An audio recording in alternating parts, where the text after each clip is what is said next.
은혜와 진리가 충만한 여수제일교회 6월 둘째 주 총회주일 주일 오전 1부 예배에 참여하신 모든 성도님들을 주님의 이름으로 환영합니다.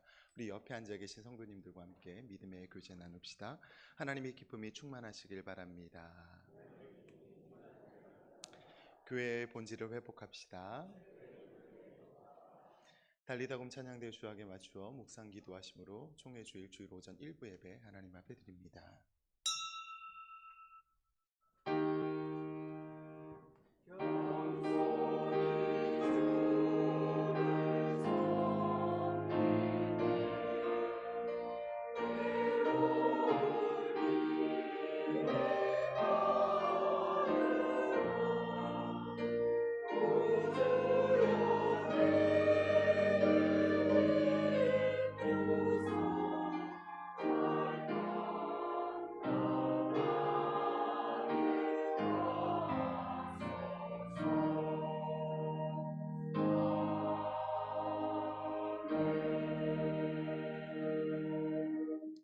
너희 권능 있는 자들아 영광과 능력을 여호와께 돌리고 돌릴지어다. 여호와께 그의 이름에 합당한 영광을 돌리며 거룩한 옷을 입고 여호와께 예배할지어다. 아멘. 예배 받으시기에 합당하신 하나님 아버지, 모든 영광과 찬송을 주께 올려드립니다.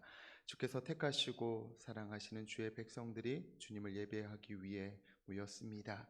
이 시간도 우리의 예배 가운데 말씀과 성령으로 임재하여 주시고 크신 영광 나타내 보여주옵소서. 오직 하나님의 이름만 이곳에 가득하길 소망합니다. 오직 예수로 예배드릴 때 예수 안에 있는 생명의 풍성함과 천국의 기쁨을 누리는 이 시간이 되도록 역사하여 주옵소서. 모든 것을 주님께 의탁드리며 감사드리며 예수님 이름으로 기도드립니다. 아멘. 모두 자리에서 일어나셔서 찬송가 5장 함께 찬양합니다.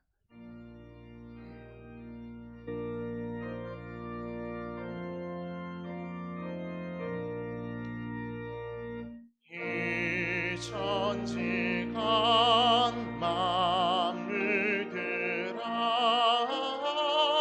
복 주시는 주 여호와 전능성부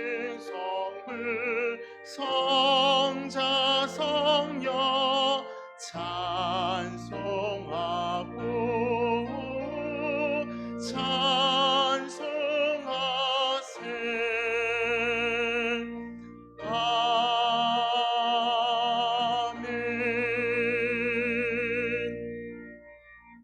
성시교도 81번 에베소서 4장 말씀입니다.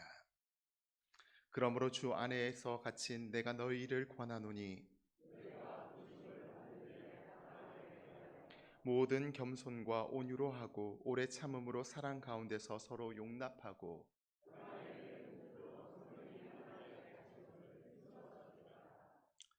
몸이 하나요 성령도 한 분이시니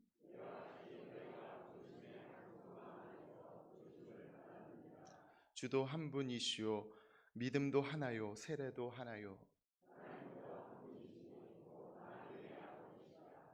만유 위에 계시고 만유를 통일하시고 만유 가운데 계시도다. 아멘. 사도신경으로 우리의 신앙을 고백합니다.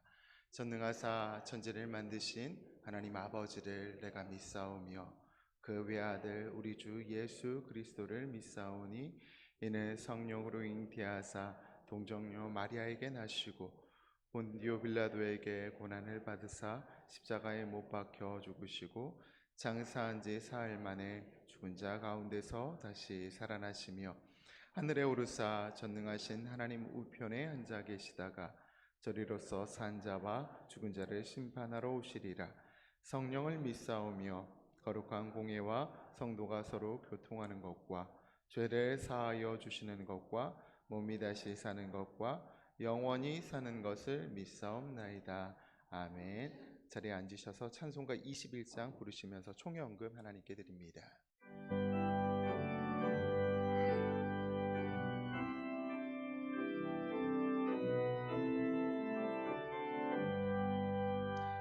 다 찬양하여라 전능왕 창조의 주께 내 평강과 구원을 주님. 성도들아 주 앞에 이제 나와 즐겁게 찬양하여라.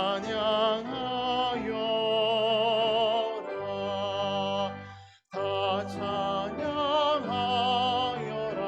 놀라운 만유의 주께 포근한 날개미 내뿜어 주시는 주님. 성도들아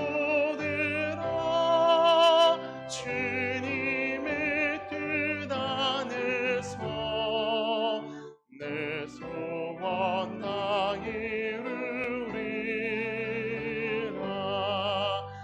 다 찬양하여라.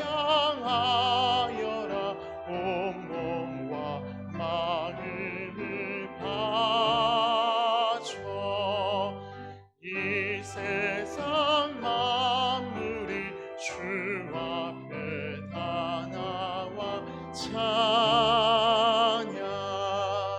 성도들아 기쁘게 소리 높여 영원히 찬양하여라.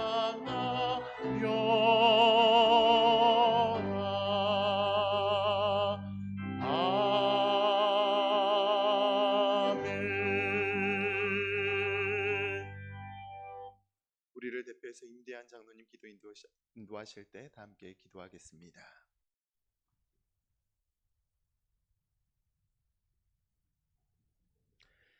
사랑과 은혜가 충만하신 참 좋으신 하나님 아버지, 거룩한 주일 주님 전에 나와 예배드릴 수 있게 하여 주시니 감사합니다.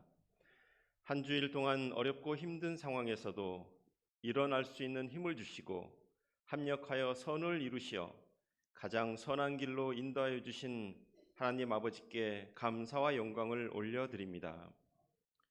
세상 속에 살아가면서 온전한 복음의 증인으로 살지 못한 저희들을 용서하여 주시고 불쌍히 여겨 주시옵소서.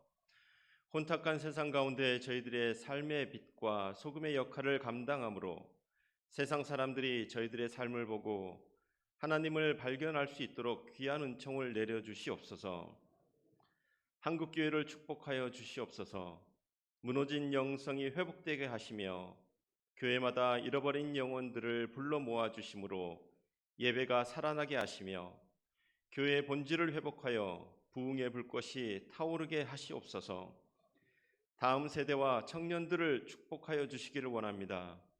오염되고 타락한 문화 가운데서도 물들지 않고 진리의 말씀으로 굳게 서서 날마다 승리하는 삶을 살 수 있도록 지켜주시옵소서. 지금도 학교와 직장에서 기도의 자리를 지키고 있는 학생과 청년들에게 성령의 능력을 부어주시고 혼자가 아니라 하나님이 함께 하신다는 것을 보게 하심으로 굳건한 믿음의 반석 위에 세워주시며 주님을 만남으로 진리 위에서 주님과 교회를 위해 사회와 나라와 열방을 위하여 쓰임받게 하여 주시옵소서.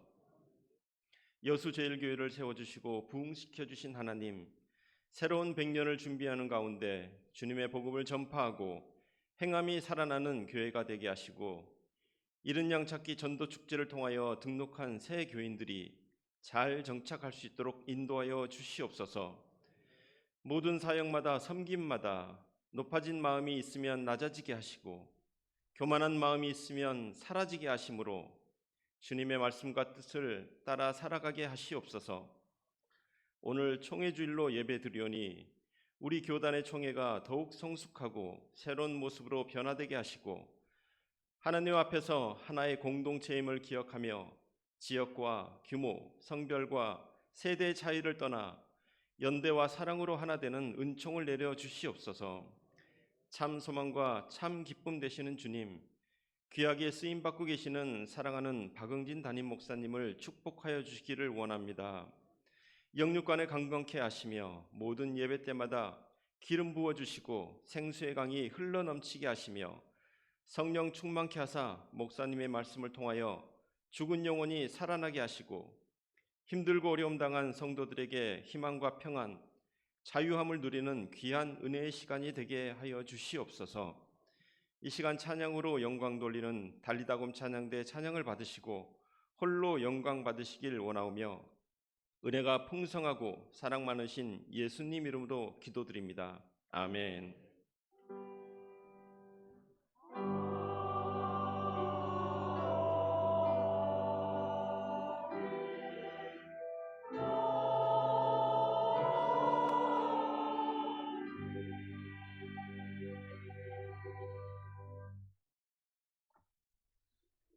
주일헌금을 봉헌합니다.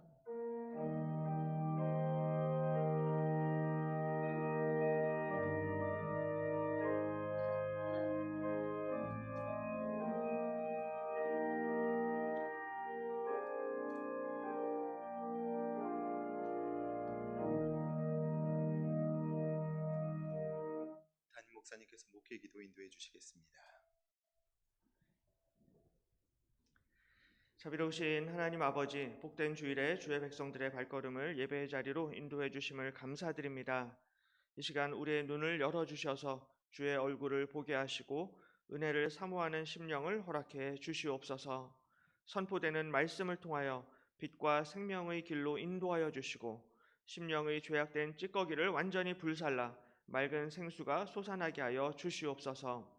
성도들의 기도와 정성으로 준비된 예배에 성령의 기름 부으심으로 응답하여 주실 줄로 믿습니다. 한 심령도 빠짐없이 불같은 성령의 은혜를 체험하며 새롭고 정결해지는 시간이 되게 해 주옵소서. 또한 다음 세대와 주일학교를 기억하여 주시기를 원합니다. 주일학교를 통하여 다음 세대 자녀들이 하나님의 말씀을 배우고 깨닫고 말씀을 통하여 하나님을 사랑하고 교회를 사랑하고 귀하게 쓰임받는 믿음의 자녀들로 자라나게 하여 주옵소서.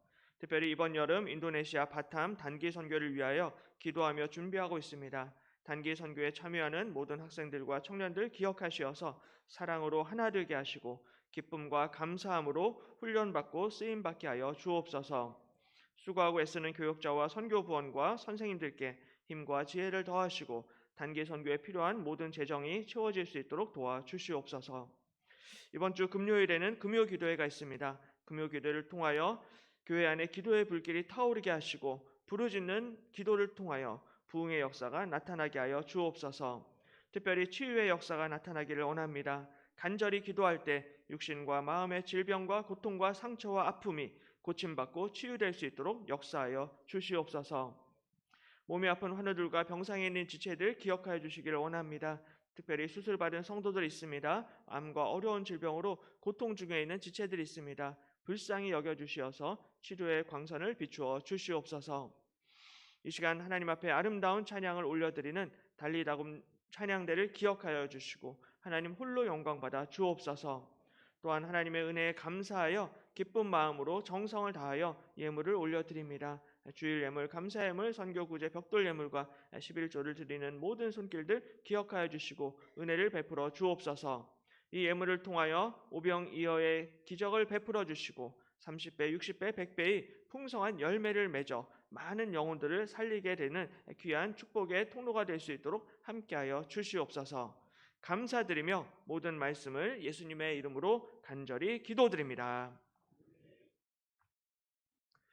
교회 소식을 알려드립니다. 주보를 참조해 주시기 바랍니다. 새로 나오신 분들을 주님의 이름으로 환영합니다. 예배 후 비전센터 2층 새가족실에 꼭 들러주시기 바랍니다.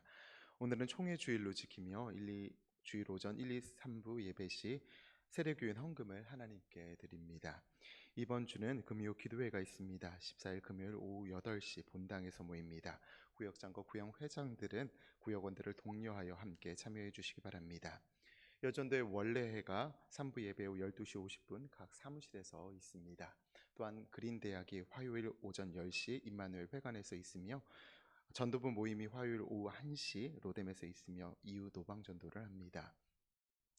이번 주 수요 예배 찬양은 전도부입니다. 전도부 찬양 연습이 12일 수요일 오후 6시 30분 비전센터 3층 세미나실에서 있습니다. 여순회 여름 성경학교 교사 강습회가 10일 월요일과 11일 화요일 오후 7시 새중앙교회당에서 있습니다. 대신방이 6월부터 목요일과 금요일 중심으로 진행되고 있습니다. 기도로 준비해 주시기 바랍니다. 고3 수험생들을 위해 기도합니다. 자녀 혹은 손주 중 고3 수험생이 있다면 오늘까지 담당 교육자들에게 명단을 제출해 주시기 바랍니다. 단 직계 가족의 하나입니다. CTS 전남 방송 합창단 제2회 정기 연주회가 15일 토요일 오후 5시 순천 문화예술회관 대극장에서 있습니다. 많은 관심 부탁드립니다.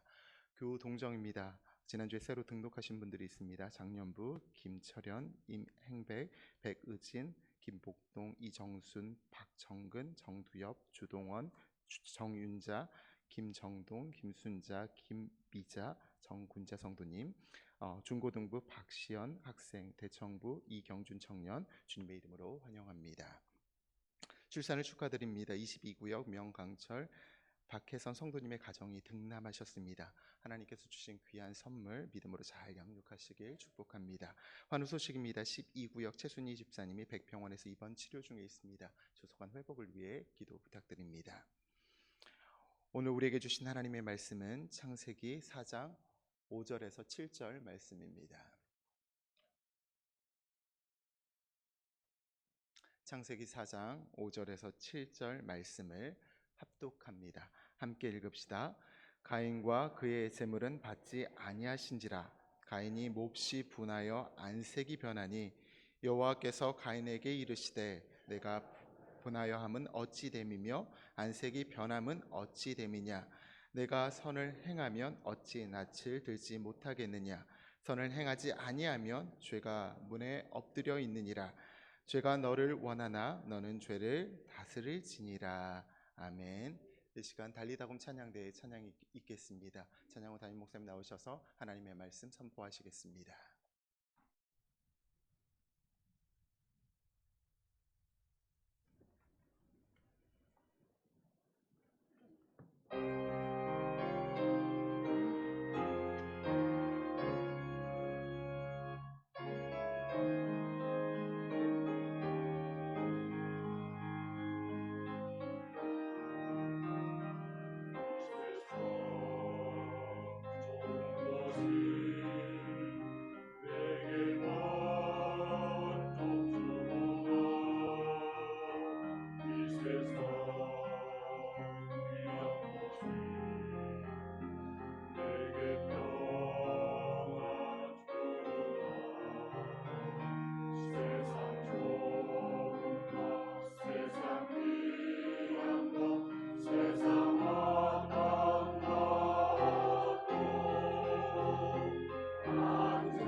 아멘.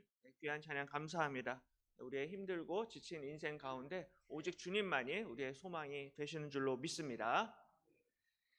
예, 우리가 종종 이제 뉴스를 볼 때요, 우리 범죄 용의자들이 이제 차에서 내려서 이제 경찰서에 들어가거나 아니면은 그 포토라인에 서게 되는 그러한 장면을 볼 때가 종종 있습니다.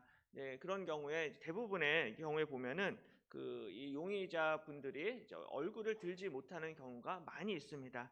그래서 이제 모자를 이제 푹 눌러 쓰거나 아니면은 이제 옷으로 이렇게 얼굴을 이제 가리는 경우도 있고, 또 머리가 긴 분들은 머리카락으로 얼굴을 가린 채로 이렇게 앞에 서시는 그러한 사람들의 모습을 볼 때가 있습니다.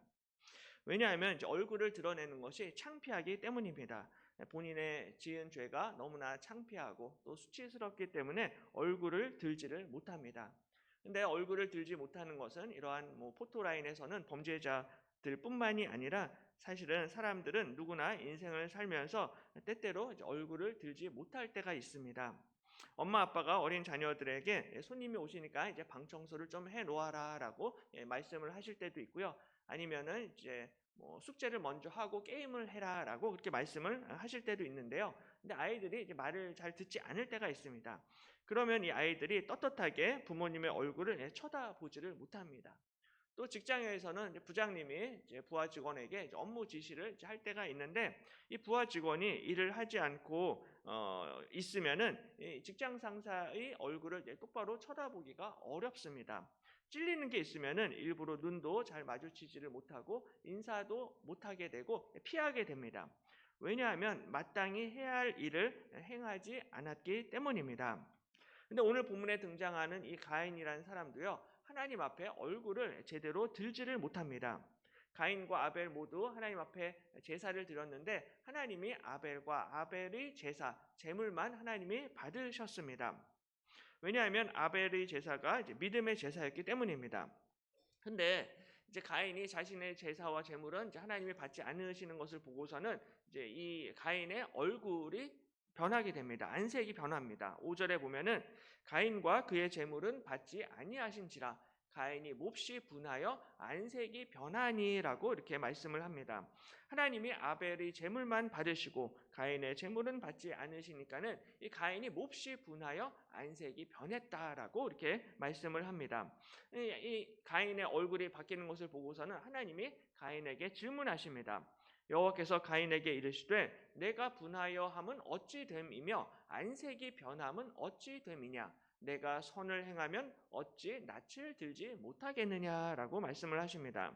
그러니까 가인, 네가 지금 선을 행하지 못하고 있기 때문에 네가 지금 얼굴을 들지 못하는 것이다, 낯을 들지 못하고 있다라고 말씀을 하십니다. 그래서 오늘은 이 가인이 하나님 앞에서 얼굴을 들지 못했던 이유가 무엇인지 한번 살펴보면서 우리가 하나님 앞에 담대히 나아갈 수 있는 길이 무엇인지 함께 또 은혜를 나누기를 원합니다. 가장 먼저 우리가 하나님 앞에 담대히 나아가기 위해서는 예수 그리스도의 보혈을 의지해야만 합니다. 오늘 가인은 이 믿음의 제사를 드리지를 못했고요, 또 선을 행하지 않았기 때문에 이 본인의 낯을 하나님 앞에 들 수가 없었습니다. 이 낯을 들지 못했다라는 것은 이게 하나님 앞에 받아들여지지 못했다라는 그러한 의미입니다. 그래서 영어 성경을 보시면은 받아들여지지 않겠느냐라고 이렇게 번역을 하고 있습니다. 가인의 제사에 문제가 있었기 때문에 이 가인이 하나님 앞에 받아들여지지를 못했고 하나님 앞에 인정받지를 못했다라는 것입니다. 근데 본인이 이 믿음의 제사를 드리지 않았으면은 좀 이렇게 창피하고 부끄러워할 줄 알아야 되는데요. 오히려 이 가인이 막 화가 나가지고 안색이 변합니다. 가인이 몹시 분하여 안색이 변했다라고 말씀을 합니다. 이 가인의 이 분노하는 이 표정을 하나님이 보시고서는 이렇게 말씀하십니다. 네가 선을 행하면 어찌 낯을 들지 못하겠느냐, 선을 행하지 아니하면 죄가 문에 엎드려 있느니라라고 말씀을 하십니다. 노란색 글씨로 죄라고 표시를 했는데요, 바로 이 성경에서 처음으로 이 죄라는 단어가 오늘 본문에서 등장합니다. 죄라는 이 단어가 히브리어로 하타트라는 단어인데요, 이 단어는 화살을 쐈는데 이 화살이 빗나가다 혹은 관역을 맞추지 못하다라는 그러한 뜻을 가지고 있습니다. 즉 죄는 이 하나님의 뜻, 하나님의 법을 벗어나서 빗나가서 곁길로 나아가는 것을 우리가 죄다라고 그렇게 이야기를 합니다. 이 죄가 근데 이 문 앞에 엎드려져 있다라고 이렇게 말씀을 합니다. 죄가 문에 엎드려 있다라고 말씀을 합니다. 다시 말해서 지금 우리 곁에 이 죄가 굉장히 가까이 왔다라는 그러한 뜻입니다. 바로 이 예배당 안에도 바로 저 죄가 문 앞에 이렇게 웅크리고 숨어서 기회를 노리고 있다라는 그러한 의미입니다. 마치 뱀이 하와를 유혹하기 위해서 기회를 엿본 것처럼 죄가 문 앞에 지금 엎드려서 호시탐탐 내 마음속으로 들어오려고 기회를 엿보고 노리고 있습니다. 그래서 내가 선을 행하지 아니하면 언제든지 이 죄가 내 마음의 빈틈을 비집고 들어와서 나를 유혹하고 나를 쓰러뜨릴 준비를 바로 저 문 앞에서부터 지금 죄가 하고 있다라는 것입니다. 내가 방심하면은 죄가 바로 우리 마음속에 들어온다는 것입니다. 이 정도로 죄가 무섭습니다. 어떻게든 우리 마음속에 기회를 좀만 주면은 이 죄가 절대로 가만히 있지 않고 바로 우리를 유혹하고 공격한다라는 거예요. 사람들은 보통 이제 가만히만 있으면은 중간 간다라는 그런 이야기를 할 때가 많이 있습니다. 선을 행하지 않고 가만히 있으면은 이거는 선도 아니고 악도 아니고 중립 상태가 된다라고 이렇게 생각을 합니다.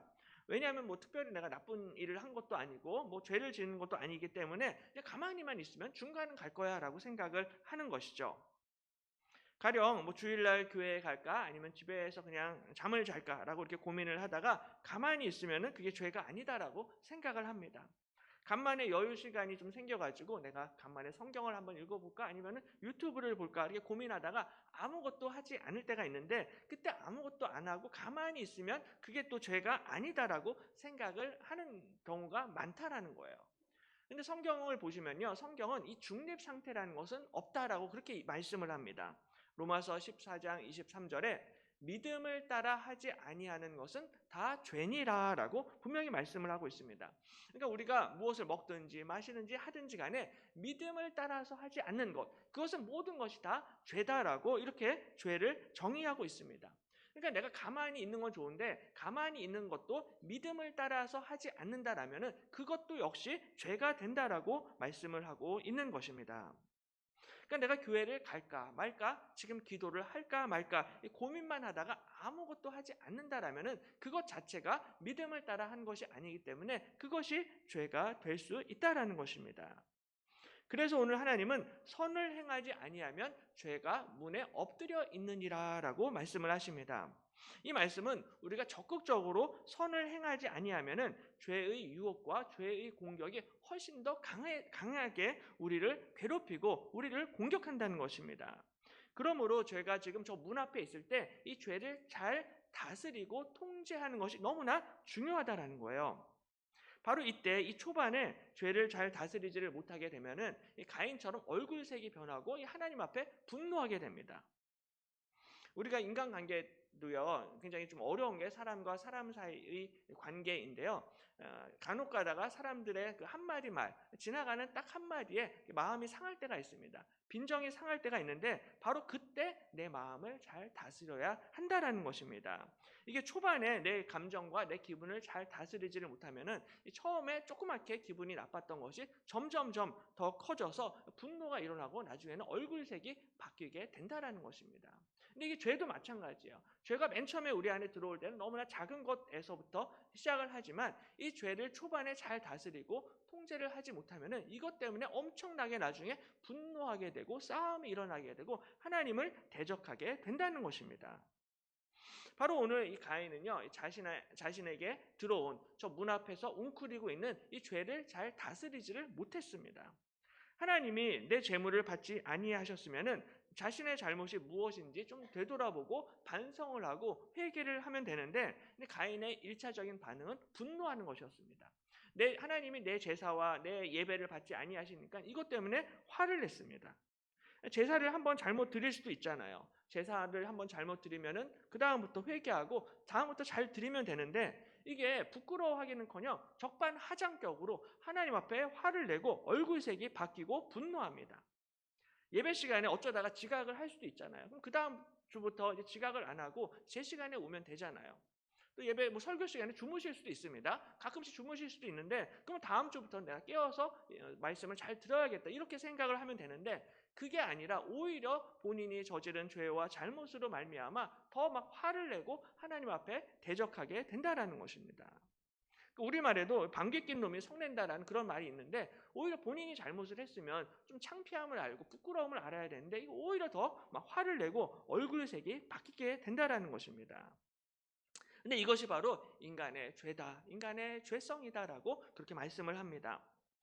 아담과 하와의 타락 이후에 인간의 마음은 더 타락해가지고요, 더 완악해졌고 더 강팍해졌습니다. 아담과 하와 그 다음에 가인에게로 딱 한 세대밖에 지나질 않았는데 이 한 세대 사이에 사람의 마음은 더 완악해지고 강팍해졌습니다. 그래서 아담이 선악과를 따먹은 이후에 하나님이 아담아 네가 어디 있느냐라고 이렇게 찾으셨는데 아담이 숨었습니다. 창피해서 하나님 앞에 감히 나설 수가 없어서 피해서 숨었습니다. 양심이 찔렸기 때문입니다. 이처럼 죄를 지으면요 양심의 가책을 느끼고 창피하고 부끄러워할 줄 아는 것이 정상입니다. 근데 그 아담의 아들인 가인은 전혀 이 부끄러움이 없었습니다. 오히려 본인의 죄를 창피해 하기는커녕 하나님 앞에 분노하고 하나님 앞에 얼굴색이 바뀌게 됩니다. 그러니까는 불과 한 세대 사이에 사람의 마음이 더 완악해지고 더 강팍해졌다라는 것을 오늘 이 가인이 우리에게 보여주고 있는 거예요. 이 가인뿐만이 아니라 사실은 우리도 누군가가 내 잘못을 지적을 할 때가 있습니다. 내 실수에 대해서 이야기할 때가 있는데 항상 그런 이야기를 들으면요 우리가 반성하는 마음보다는 반발하는 마음이 생길 때가 많이 있습니다. 세상에 싫은 소리를 좋아하는 사람은 아무도 없습니다. 예전에 그 국민 MC 그 유재석 씨가 그 지나가는 시민들한테 이렇게 인터뷰를 하는 그런 프로그램이 있었어요. 프로그램이 있었는데 그 지나가는 한 초등학생에게 이런 질문을 던진 적이 있습니다. 학생, 잔소리와 조언의 차이가 뭐라고 생각하세요? 잔소리와 충고의 차이가 무엇입니까? 라는 이런 질문입니다. 근데 초등학생이 이렇게 대답을 했어요. 예, 잔소리는 왠지 모르게 기분이 굉장히 나쁩니다. 근데 충고는 더 기분이 나빠요 라고 그런 이야기를 대답을 했습니다. 그러니까 이 초등학생도요 잔소리도 싫고 충고나 조언도 다 싫다는 것입니다. 일단 누군가 나에게 내 잘못과 내 실수를 지적을 하면은 일단 그게 듣기 싫고 기분이 좋지가 않다라는 거예요. 그러니까 누가 나한테 뭐라고 하면은 인간들은 이상하게 우리 마음 가운데 반발심이 생기게 된다는 것입니다. 분명히 내 잘못이고 내가 실수한 게 맞지만 책망을 당하면요 기분이 좋지가 않다라는 것입니다. 심지어는 하나님께조차도 분노하고 하나님께 화를 냅니다. 그래서 사도행전 4장 25절에 보면 베드로와 사도들이 이렇게 설교합니다. 또 주의 종 우리 조상 다윗의 입을 통하여 성령으로 말씀하시기를 어찌하여 열방이 분노하며 족속들이 허사를 경영하였는고 세상의 군왕들이 나서며 관리들이 함께 모여 주와 그의 그리스도를 대적하도다 하신 이로소이다라고 말씀을 합니다. 이 말씀은 이제 사도들이 시편 2편 말씀을 인용해서 설교를 한 내용인데요. 노란색 글씨에 보면은 어찌하여 열방이 분노하냐라고 이렇게 말씀을 하고 있습니다. 그러니까는 열방이 분노했다라는 것은 온 세상, 온 나라가 지금 하나님을 향하여 분노했다라는 그러한 말씀입니다. 그러니까 가인만 오늘 분노를 한 것이 아니라 사실은 세상 모든 사람들이 세상의 모든 나라가 하나님과 예수 그리스도를 향하여 분노하였고 그 예수 그리스도를 대적하도다라고 말씀을 하고 있습니다. 근데 이 말씀은요 예수님이 이 땅에 오시기 1000년 전에 다윗을 통하여 하나님이 예언하신 말씀입니다. 그러니까 모든 나라와 세상의 군왕들과 관리들과 권력자들이 예수님을 대적하고 예수님을 십자가에 못 박아 죽일 거다라는 것을 예수님이 태어나시기 1000년 전에 다윗의 입을 통하여서 예언하셨습니다. 그래서 이 다윗의 예언처럼 과연 헤롯과 본디오 빌라도는 이방인과 이스라엘 백성과 합세하여 하나님께서 기름 부으신 거룩한 종 예수를 거슬러라고 말씀을 합니다. 당시에 세상의 군왕이었고 권력자였던 헤롯 왕, 본디오 빌라도, 이방인, 이스라엘 백성들, 종교 지도자들 이 모든 사람들이 전부 다 합세했습니다. 힘을 모아가지고 하나님께서 기름 부으신 거룩한 종 예수 그리스도를 대적하고 예수님을 거슬렀고 예수님을 십자가에 못 박았다라는 것입니다. 근데 이렇게 세상 모든 사람들, 이 군왕들과 권력자들과 종교 지도자들이 예수님을 대적하고 이 예수님께 분노했던 이유가 무엇입니까? 그 이유는 바로 예수님이 그들의 죄를 드러내셨기 때문입니다. 하나님이 오늘 이 믿음의 제사를 드리지 못했던 이 가인의 죄를 드러내신 것처럼 예수님이 그 세상 권력자들과 종교 지도자들의 죄를 드러내셨습니다. 그들의 죄를 책망하셨고 그들에게 부끄러움을 주셨습니다. 바리새인들 입장에서는 스스로 율법도 잘 지켰죠. 또 헌금도 많이 냈죠. 신앙생활도 열심히 잘했습니다. 근데 예수님이 보실 땐 아니었어요. 예수님이 보실 때는 그들의 교만함과 외식과 그들의 위선적인 이런 신앙생활을 다 아셨고 그들의 죄를 책망하셨습니다. 그러니까 바리새인들은 본인들은 가인처럼 예배를 잘 드렸다라고 생각을 했는데 하나님은 그들의 예배와 그들의 제사를 받지 않으셨습니다.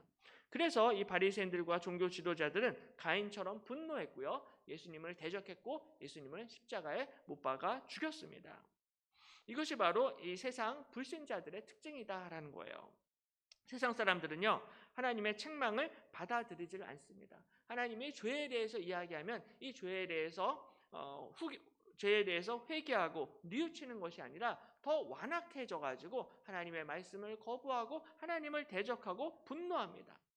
하나님의 진노가 불의로 진리를 막는 사람들의 모든 경건하지 않음과 불의에 대하여 하늘로부터 나타난다라고 말씀을 하고 있습니다. 그러니까 하나님께서 인간의 불의함과 인간의 불경건함에 대해서 책망하시고 지적하시는데 이 세상 사람들은 아무리 죄에 대해서 이야기를 해도 하나님 앞에 회개하지 않고 하나님 앞에 뉘우치지 않고 오히려 이 얼굴이 더 뻔뻔해져 가지고 하나님을 대적하고 하나님 앞에 분노하고 하나님 앞에 도전하고 있다라는 것입니다. 성령을 회방하고 성령을 모독합니다. 예수님이 이 땅에 오셔서 정말로 너무나 귀한 천국 복음을 선포하셨습니다. 회개하라 천국이 가까이 왔느니라 선포하셨습니다. 아무리 좋은 말씀을 전하고 아무리 많은 기적을 행하셨는데 이 완악한 인간들이 예수님을 믿지 않았습니다. 자신들의 모든 수고와 자신들의 공로와 제사가 잘못되었음을 인정을 하지 않고 오히려 예수님을 향하여 분노하고 예수님을 십자가에 못 박았습니다. 내가 왜 회개를 해야 되는가? 내가 왜 예수님을 믿어야 되는가? 내가 왜 예수님의 보혈을 의지해야 되는가? 분노합니다. 나도 나름대로 열심히 정성을 다해서 정말로 곡식 제사를 드렸고 열심히 수고하고 노력했는데 이걸 왜 받아주지 않느냐라고 오히려 하나님 앞에 분노하며 원망하고 반발합니다. 하지만 성경은 우리의 구원이 내 공로와 내 수고와 내 재물로 구원을 받는 것이 아니라 오직 예수 그리스도의 보혈로 구원을 받는다라고 우리에게 분명히 말씀하고 있습니다. 히브리서 10장에 있는데요. 우리 19절과 20절 말씀을 한 목소리로 같이 읽도록 하겠습니다. 그러므로 형제들아 우리가 예수의 피를 힘입어 성소에 들어갈 담력을 얻었나니 그 길은 우리를 위하여 휘장 가운데로 열어놓으신 새로운 살 길이요 휘장은 곧 그의 육체니라. 아멘. 오직 예수 그리스도의 피를 힘입어 하나님의 성소에 들어가게 되는 줄로 믿습니다. 인간들은 원래 우리의 죄 때문에 우리의 죄성 때문에 감히 하나님 앞에 얼굴을 들 수가 없습니다. 근데 유일하게 하나님 앞에 얼굴을 들 수 있고 하나님이 임재하신 성소에 들어갈 수 있는 유일한 방법은 바로 예수 그리스도의 보혈을 의지하는 것입니다. 예수님이 저와 여러분을 위하여 피를 흘리셨고 살을 주셨다라는 사실을 믿으시기를 바랍니다. 은혜의 보좌 앞에 나아갈 수 있는 유일한 길은 바로 예수 그리스도의 보혈의 공로를 의지하는 것입니다. 가인처럼 본인의 제사와 본인의 재물과 본인의 수고와 공로와 자랑이 아니라 오직 예수 그리스도의 보혈을 바라보시고 예수님의 보혈만을 의지하시길 바랍니다. 우리 주님께서 저와 여러분을 사랑하셔서 스스로의 몸을 찢으시고 우리에게 살과 피를 주셨다라는 사실입니다. 그래서 이 예수님의 보혈을 믿고 의지하라는 거예요. 또 한 가지는 하나님께 가까이 나아가기 위해서는 애통하는 심령으로 우리가 하나님 앞에 나아가야만 한다라는 것입니다. 우리가 예수님의 보혈을 의지를 해야 되는데요. 보통 예수님의 이 보혈을 의지하는 사람들이 중요한 특징이 있습니다. 이 사람들은 하나님 앞에 애통하는 마음을 가지고 있습니다. 하나님 앞에 슬퍼하는 마음을 가지고 있어요. 우리 주변에 보시면은 믿지 않는 분들이 많이 계신데요. 근데 어떤 분들은 진짜 너무 좋으신 분들이 계십니다. 그냥 법 없이도 사시는 그런 분들이 계실 거예요. 성격도 좋고 착하고 성실하고 희생적이고 선량한 그런 분들이 계십니다. 반면에 이제 교회는 다니시는데 좀 이제 얌체 같은 그런 분들도 계세요. 근데 반면에 교회는 안 다니는데 훨씬 더 정직하고 성실한 이런 분들이 계세요. 그래서 정말 이런 분들하고 같이 직장에서 만나서 또 일을 하면은 말도 훨씬 더 잘 통하고 배울 것도 많고 존경할 만한 그런 분들이 계시는 것이 사실입니다. 근데 문제는 이 돈 문제, 뭐 사람 문제, 아니면은 뭐 인생의 여러 가지 문제에 대해서 이야기할 때는 굉장히 잘 통해요. 잘 통하고 잘 이해가 되는데 예수님에 대해서 이야기를 하면은 예수님의 보혈에 대해서만 이야기를 하면은 이분들의 얼굴색이 바뀝니다. 그러니까 다른 이야기는 다 괜찮은데 다른 것 이야기할 때는 너무나 착하고 좋은 분인데 예수님에 대해서 이야기할 때 또 인간의 죄에 대해서 이야기할 때 예수님의 피에 대해서 이야기할 때는 이 사람들의 안색이 바뀌면서 말투도 바뀌고 또 화를 내고 열을 내시는 그러한 모습을 볼 때가 있습니다. 그러니까 좋을 때는 좋은데요. 가인처럼 자신의 죄가 지적을 당하게 되면은 자신의 자존심이 상하게 되면은 이 발톱을 날카롭게 세우는 모습을 볼 때가 있습니다. 그러니까는 그냥 본인의 죄에 대해서 지적도 당하지 않고 그냥 좋은 게 좋은 거다라고 이렇게 할 때는 아무런 문제가 없지만 정말로 나의 죄가 하나님 앞에 지적을 당하고 책망을 당하고 예수 그리스도를 믿어야 된다라는 바로 이 복음 앞에 서게 될 때는 이것을 받아들이지를 못하고 오히려 하나님 앞에 분노하게 된다는 것입니다. 그러므로 예수님께서는 애통하는 자가 복이 있다 말씀하십니다. 산상수훈에서 애통하는 자는 복이 있나니 그들이 위로를 받을 것임이요라고 말씀하십니다. 그러니까 죄 앞에서 분노하는 사람이 아니라 이 죄 앞에서 애통하는 자들이 위로를 받게 될 줄로 믿습니다. 하나님이 나의 죄사를 받지 아니하시고 또한 나의 죄를 깨닫게 하셨을 때 거기서 막 화를 내고 분노하는 것이 아니라 내 죄 때문에 내가 괴로워하고 슬퍼하고 애통하는 바로 그런 사람들이 복이 있도다라고 말씀을 하시는 것입니다. 베드로처럼 주여 나를 떠나소서 나는 죄인이로소이다. 나 자신 나의 깊은 이 뿌리 깊은 이 죄 때문에 슬퍼하고 애통해하는 이런 사람들을 우리 주님께서 받아 주신다라는 것입니다. 바로 이것이 이 뱀의 후손과 여자의 후손 사이의 결정적인 차이점이다라고 이렇게 이야기할 수가 있습니다. 세상에는 뱀의 후손이 있고요, 여자의 후손이 있는데요. 이 둘을 구별할 수 있는 굉장히 중요한 기준이 여기에 있다라는 거예요.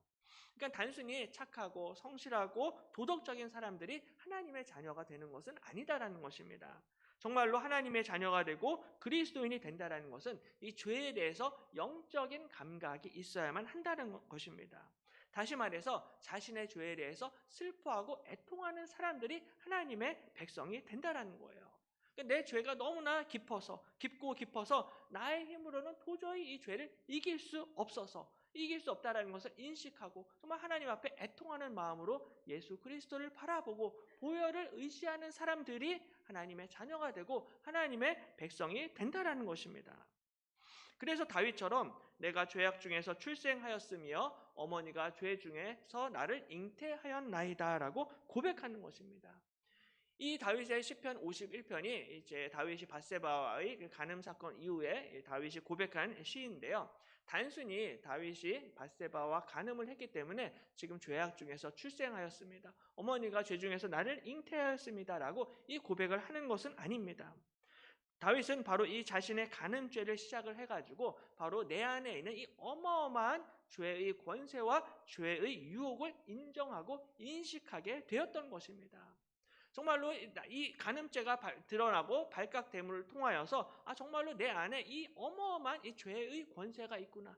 그리고 이 죄의 힘, 죄의 유혹은 정말로 내가 내 힘으로는 이길 수가 없다라는 것을 다윗이 깨닫게 된 것입니다.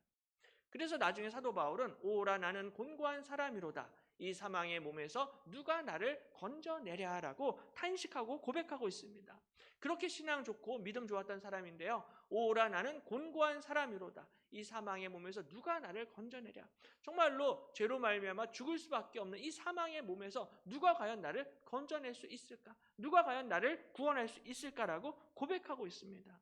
그러니까 내 안에 이 죄성이 너무나 깊다라는 것을 알기 때문입니다. 너무나 뿌리 깊고 강력하기 때문에 그 앞에서 슬퍼하고 애통해하고 회개하게 된다는 거예요. 그러니까 하나님이 기뻐하시는 사람은 자신의 죄를 올바로 인식하고 인정하고 회개하는 사람들을 우리 하나님께서 기뻐하시고 그 사람들을 받아주신다는 것입니다. 세상 사람들도요, 예수님을 믿지 않아도 사실은 후회할 수가 있어요. 그리고 후회하면서 살아가고 있습니다. 특별히 감수성이 예민하신 분들이 계십니다. 감수성이 예민하신 분들은 정말로 그 시인 윤동주 시인처럼 정말로 잎새에 이는 바람에도 괴로워하면서 그렇게 살아가시는 사람들도 계십니다. 근데 회개는 이보다 좀 더 근본적인 것이다, 좀 더 영적인 것이다라고 이야기할 수가 있어요. 회개는 바로 내가 죄 가운데서 태어났으며 내 본성이 죄로 물들어 있다라는 것을 인정하고 인식하는 것입니다. 그래서 내 힘과 내 지혜와 내 의지로는 절대로 이 죄의 힘에 권세를 이길 수가 없다라는 것을 인정하고 고백하는 것입니다. 그러므로 내 힘으로는 안 되기 때문에 하나님 앞에 가난하고 겸손한 마음으로 주님 앞에 나아가게 된다라는 것입니다. 내 제사와 내 수고와 내 공로로는 안 되기 때문에, 하나님을 기쁘시게 할 수 없기 때문에 예수 그리스도를 바라보고 예수 그리스도의 보혈의 공로를 의지하는 사람들이 하나님 앞에 은혜를 받고 구원을 얻게 될 줄로 믿습니다. 그러므로 애통하는 자는 복이 있나니 그들이 위로를 받을 것이며 말씀하십니다. 애통하는 자들이 위로를 받게 될 것입니다. 오직 애통하는 자들이 예수님의 위로와 예수님의 용서를 경험을 하게 될 것입니다. 오랜 시간 수십 년간 교회를 다니고 봉사를 많이 하는 것도 중요하지만 그게 아니라 자신의 죄와 자신의 허물과 자신의 연약함에 대해서 눈물을 흘릴 수 있는 이런 사람들을 우리 주님께서 기뻐하시고 그런 사람들을 받아주신다라는 것입니다. 그러니까 하나님은 항상 우리의 중심과 마음을 보신다라는 사실을 기억하시기를 바랍니다. 그래서 오늘날에도 많은 교회와 그리스도인들이 이 땅에서 빛과 소금의 사명을 감당하지 못하는 이유가 또 여기에 있다라는 거예요. 우리 안에 애통하는 마음을 잃어버렸기 때문입니다. 내가 그냥 천국 티켓은 이미 내가 확보했기 때문에 더 이상 아무런 부끄러움이 없이 살아가고 있습니다. 오히려 믿는 사람들이 윤동주 시인보다 더 부끄러움을 모른 채 살아가고 있습니다. 윤동주 시인은 한일 합방으로 일본에게 나라를 빼앗긴 이 상황에서 본인이 아무것도 하지 못하는 이 본인의 이 나약하고 부족한 모습에 대해서 계속해서 많이 괴로워하고 부끄러워했습니다. 근데 그리스도인들은 이 땅의 나라와는 비교할 수 없는 하나님의 나라가 이 땅 가운데서 조롱을 당하고 이 땅 가운데서 무시를 당하고 무너지고 있는데 전혀 부끄러움을 느끼지 못한다는 것입니다. 나 때문에 하나님의 영광이 가려져 있는데 본인의 죄에 대해서는 전혀 창피함이 없고 애통함이 없다라는 것입니다. 내 죄에 대해서는 전혀 인정을 하지 않고 끝까지 무엇을 먹을까, 무엇을 입을까, 무엇을 마실까에만 관심을 두고 있다라는 거예요. 내 죄, 교회의 죄에 대해서는 무관심한 채 끊임없이 바벨탑을 쌓아 올리고 바벨론 왕국을 지어 올리려는 인간의 완악한 모습을 하나님께서 그것을 보고 계신다라는 것입니다. 그러므로 하나님의 교회는 애통하는 사람들의 모임이다라는 거예요. 교회에 와서 분노하고 잘난 척하고 또한 혈기를 부리는 것이 아니라 가난한 마음으로, 애통한 마음으로 예배하고 기도하게 될 때 하나님께서 바로 그 예배를 받아주실 줄로 믿습니다. 하나님이 구하시는 제사는 상한 심령입니다. 그러므로 다윗은 하나님께서 구하시는 제사는 상한 심령이라 하나님이여 상하고 통회하는 마음을 주께서 멸시하지 아니하시리이다라고 고백하고 있습니다. 상하고 통회하는 마음으로 나아가는 자녀들을 우리 주님께서 절대로 외면하지 않으실 것입니다. 상하고 통회하는 마음으로 예수님의 보혈을 의지하게 될 때 하나님께서 우리의 예배 가운데 복을 내려주시고 더 풍성한 은혜를 베풀어 주실 줄로 믿습니다. 그러므로 이번 한 주도 죄가 저 문 앞에 있을 때 이 죄의 유혹 앞에 넘어가는 것이 아니라 얼굴색이 바뀌고 분노하는 것이 아니라 오히려 더욱더 주님 앞에 가까이 나아가시고 우리 예수 그리스도의 보혈을 의지하시기를 바랍니다. 애통하는 마음으로 하나님 앞에 가까이 나아가셔서 하나님의 풍성한 위로와 사랑을 경험하시기를 주님의 이름으로 간절히 축원합니다. 기도하겠습니다. 좋으신 하나님 아버지, 하나님의 크신 은혜로 또 우리 안에 애통하는 심령, 또 상한 심령, 통회하는 마음을 허락하여 주심을 감사드립니다. 하나님 앞에 교만하여져서 하나님을 대적하고 분노하는 것이 아니라 오히려 더욱더 철저하게 낮아지고 가난하여지고 겸손한 심령으로 주의 말씀을 듣고 주의 말씀에 순종할 수 있도록 인도하여 주시옵소서. 애통하는 자가 복이 있다라고 말씀하셨사오니 하나님 앞에 겸손한 마음으로 나아가게 될 때 하나님의 풍성한 위로와 사랑을 베풀어 주시옵소서. 감사드리며 예수님의 이름으로 간절히 기도드립니다. 이 시간 다 일어나셔서 찬송가 259장 함께 찬송합니다.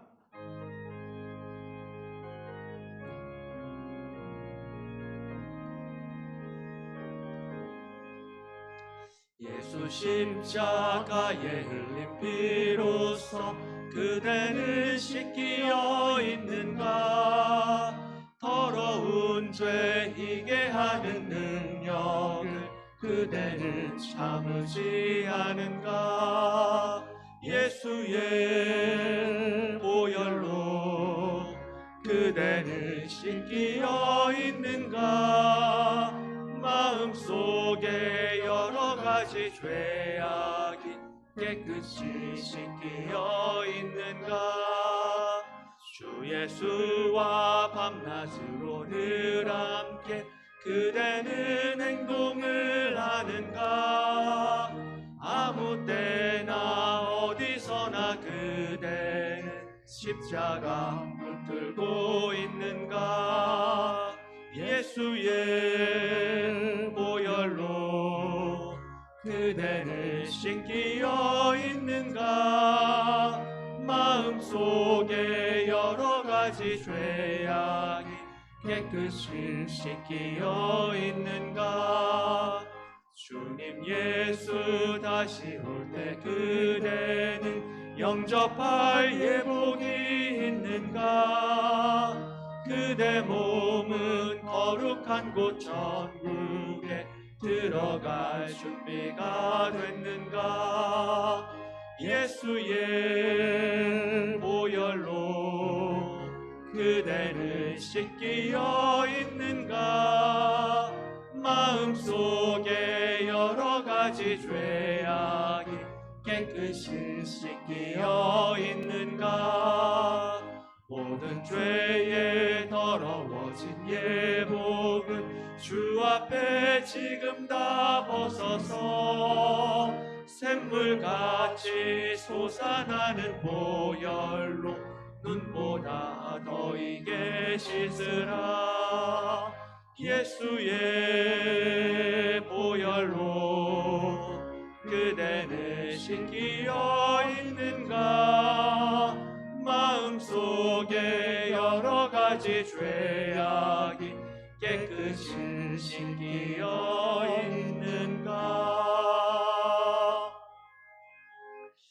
이제는 우리 주 예수 그리스도의 은혜와 하나님 아버지의 극진하신 사랑과 성령의 교통하심이 오직 십자가의 보혈을 의지하여 애통하는 마음으로 하나님께 담대히 나아가시는 사랑하는 모든 주의 백성들과 그 가정과 자녀들 머리 위에 그리고 성도들의 모든 사업장과 일터 위에 지금부터 영원토록 함께 있을지어다.